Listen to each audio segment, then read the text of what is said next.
Hi friends, అందరు బాగున్నారా? అందరికీ గుడ్ మార్నింగ్.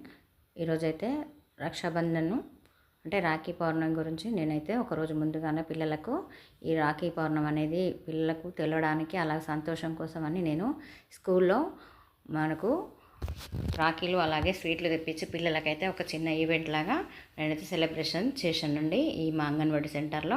ఎందుకంటే కొంచెం మంది పిల్లలు మగ పిల్లలు లేని వాళ్ళు ఉంటారు, కొంచెం మంది ఆడపిల్లలు లేని వాళ్ళు ఉంటారు. అట్లాంటికి తీపి జ్ఞాపకాలుగా మిగిలిపోతాయి.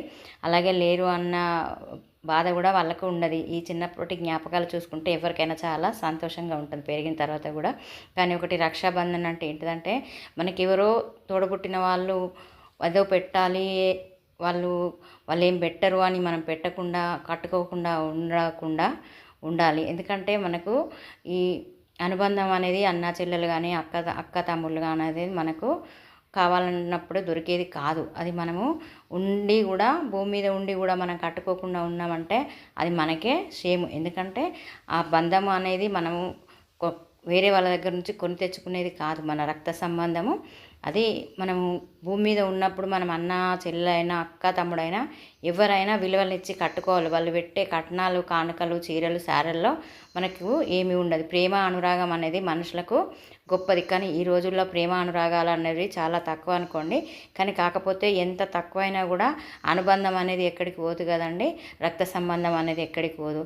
మనకి ఎంత కోపాలు తాపాలున్నా పగలు ప్రతీకారాలున్నా మనకు అన్నా చెల్లె బంధం అనేది చాలా అద్భుతమైనది. అందుకే మనము ఎన్ని పగలు ప్రతీకారాలున్నా ఈ రాఖీ పౌర్ణమి రోజైతే మనము మన తోడబుట్టిన వాళ్ళకైతే ఈ రక్షాబంధనం అనేది చేయాలండి. ఎందుకంటే ఈ రక్షాబంధనం అంటే నేను నీకు తోడుగా ఉన్నానని వాళ్ళు ఒకరికొకరు అనుబంధాన్ని పెంచుకోవడమే తప్ప వాళ్ళు ఏదో పెడితే మనకు నిండుతుంది, వాళ్ళు ఏదో పెడితే మనకు వస్తుంది అనేది కాకుండా మనము ఈ రక్షాబంధనం అనేది జరుపుకోవాలి. ఇది ప్రతి ఒక్కరు కూడా మనకు.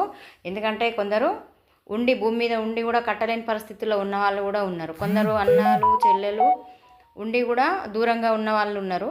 అందుకే మనం భూమి మీద ఉండి అందరం సక్రమంగా ఉన్న వాళ్ళము తప్పకుండా ఈ పండగ అనేది జరుపుకోవాలండి. ఎందుకంటే కొంచెం మంది భూమి మీద ఉండి కూడా కొంచెం మంది కట్టాలంటే కట్టలేని పరిస్థితుల్లో కూడా ఉన్నవాళ్ళు కూడా ఉంటారు. ఎందుకంటే దీనికి మన సమాజానికి కొన్ని కట్టుబాట్లు ఉంటాయి కదా. భర్త లేకుండా కట్టద్దని, బొట్టు పెట్టద్దని, అట్లాంటి కొన్ని ఉన్న వాళ్ళైతే చాలా బాధపడతారు కదండి. అందుకే మనము మంచిగా ఉన్నప్పుడు అందరము కలిసిమెలిసి ఉండి ఈ పండుగను అనేది జరుపుకోవాలండి. అలాగే నేనైతే పిల్లలతో మా స్కూల్లోనే నేను ఇలా సెలబ్రేషన్ అయితే చేయించుకున్నా. ఇంట్లో మాకు ఒక ఇద్దరికైతే మగపిల్లలకైతే ఆడపిల్లలు లేరు, ఆడపిల్లలు ఉన్న వాళ్ళకైతే మగపిల్లలు లేరు. అట్లాంటి వాళ్ళకైతే చాలా బాధ అనిపిస్తుంది కదా. అందుకే ఆ బాధ అనేది పిల్లలకు తెలియకుండా ఉండాలని నేనైతే ఈ స్కూల్లో ఈ పండగ సెలబ్రేషన్ అనేది చేసుకున్నానండి. వీళ్ళకైతే ఈ ఆడపిల్లలకు మగపిల్లలు లేరు, మగపిల్లలకు ఆడపిల్లలు లేరు. అందుకే వీళ్ళు అంటే ఈ అబ్బాయి కన్నా వీళ్ళకంటే చాలా వీళ్ళు ఎక్కువ ఇష్టపడతారండి. అందుకే నేను వీళ్ళకు స్పెషల్గా ఒక చిన్న ఫోటో అయితే తీసుకున్నా. వీళ్ళిద్దరు చాలా కలిసి ఉంటారు ఈ పిల్లలు, అన్న చెల్లె అని. అంటే వాళ్ళకు చిన్న వయసులో అన్న చెల్లె అంటే ఎలా ఉంటుంది అనేది కూడా తెలుస్తుంది. అందుకంటే మేమైతే స్కూల్లో ఎవరికి కానీ పిల్లలకు అన్న చెల్లె అక్క అని పిలిపిస్తామండి. వేరేలాగా మేము పిల్లల్ని అయితే చూడము. అలాగే పేరెంట్స్ కూడా వచ్చారండి. ఎందుకంటే వాళ్ళకు కూడా సంతోషంగా ఉంటుంది కదా. పిల్లలతో పాటు పేరెంట్స్ కూడా వచ్చి ఈ రాఖీ కట్టించుకొని వెళ్ళారండి. అంతే. Thank you for watching. నేను ఏమైనా తప్పుగా చెప్పినట్టయితే నన్ను క్షమించండి. ఈ వీడియోను చివరి వరకు చూడండి.